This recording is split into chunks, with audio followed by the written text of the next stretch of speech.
अब हम किसी भी एपी को जनरलाइज करने की कोशिश करते हैं। तो हमारा सबसे पहले एपी किसी नंबर से तो स्टार्ट होगा ही, उस नंबर को बोला जाता है ए, जो कि इस केस में है 3। अब 3 से अगले नंबर 7 पे आने के लिए मैंने क्या किया था, 3 में 4 ऐड किया था, यानी कि a में d ऐड किया था।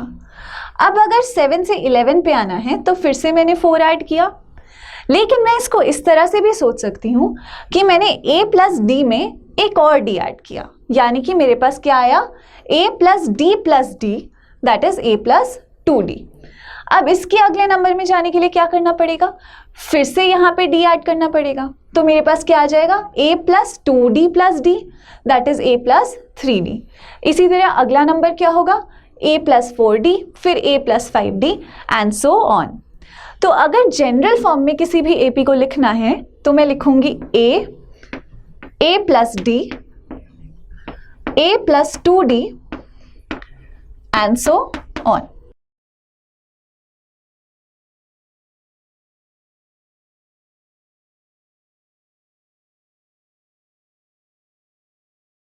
अब यहाँ पे मेरे पास एक सीरीज है जिसका एक टर्म मिसिंग है। आपको ये सोचना है कि यहाँ कौन सा नंबर आना चाहिए जिससे कि ये एक सीरीज एक एपी बन जाए।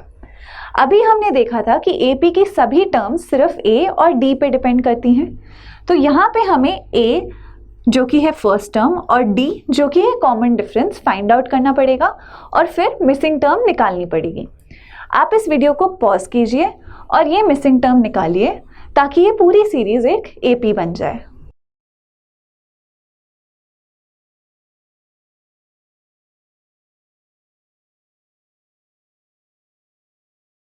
तो अब यहाँ पे मेरा फर्स्ट टर्म तो था 10, तो a हो जाएगा 10। अब d होता है एक टर्म से दूसरे टर्म पे जाने का डिफरेंस। अगर मैं 10 से 8 गई हूं तो सिंपली मेरा कॉमन डिफरेंस हो जाएगा 8 माइनस 10 विच इज -2।